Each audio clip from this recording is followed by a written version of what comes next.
राधे राधे दोस्तों, आप सभी का चैनल में स्वागत है। आज जानेंगे पुत्रदा एकादशी 2025। डेट 4 या 5 अगस्त।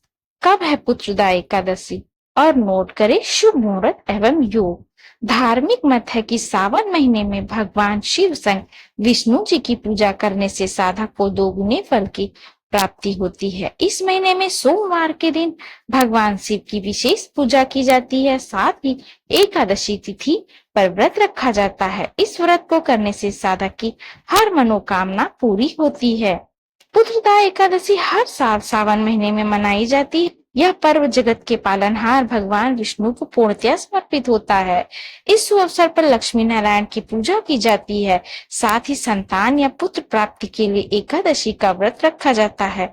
इस व्रत को करने से दंपति को पुत्र रत्न की प्राप्ति होती है। सनातन शास्त्रों में निहित है कि पुत्रदा एकादशी व्रत करने से साधक की हर मनोकामना पूरी होती है। साथ ही घर में सुख समृद्धि एवं खुशहाली आती है। इसके लिए साधक श्रद्धा भाव से एकादशी के दिन लक्ष्मी नारायण जी की पूजा करते हैं। हालांकि पुत्रदा एकादशी की सही डेट को लेकर भक्त जनों के मन में दुविधा है। आइए पुत्रदा एकादशी की सही डेट जानते हैं एवं शुभ मुहूर्त और योग के बारे में। कब मनाई जाती है पुत्रदा एकादशी? सावन माह के शुक्ल पक्ष की 10वीं तिथि के अगले दिन पुत्रदा एकादशी मनाई जाती है। इस शुभ अवसर पर लक्ष्मी नारायण की पूजा भक्ति भाव से करनी चाहिए। पुत्रदा एकादशी का पर्व का महत्व सावन महीने में पड़ने के चलते और बढ़ जाता है। शास्त्रों में निहित है कि इस व्रत को करने से पुत्र रत्न की प्राप्ति होती है। पंचांग के अनुसार 4 अगस्त को सुबह 11:41 पर सावन माह के शुक्ल पक्ष की एकादशी तिथि की शुरुआत होगी।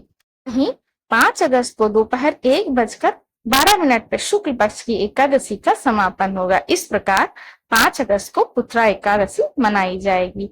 वहीं 4 अगस्त को सावन महीने का अंतिम सोमवार का व्रत मनाया जाएगा।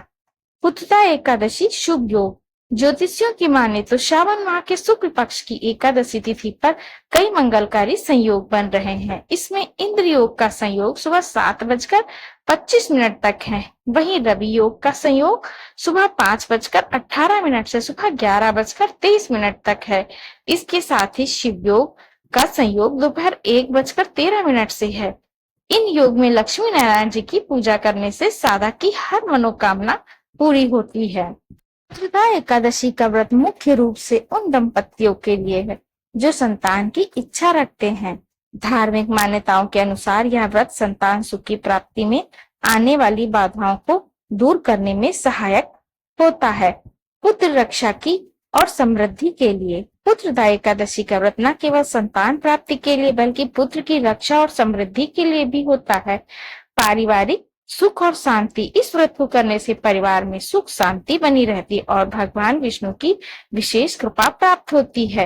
पापों का नाश होता है। माना जाता है कि इस दिन व्रत करने से व्यक्ति के सभी पाप नष्ट हो जाते और पुण्य की प्राप्ति होती है।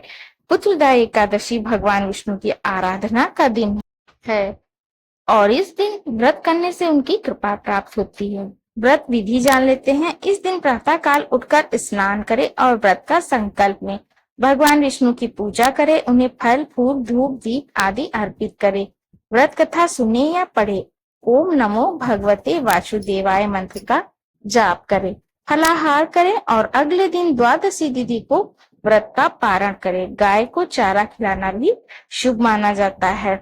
तो दोस्तों, यह थी जानकारी पुत्रदा एकादशी। अगर जानकारी अच्छी लगी हो तो लाइक करिएगा। चैनल पे नए हैं तो सब्सक्राइब कर लीजिएगा। मिलते हैं मेरे अगले वीडियो में। तब तक के लिए राधे राधे।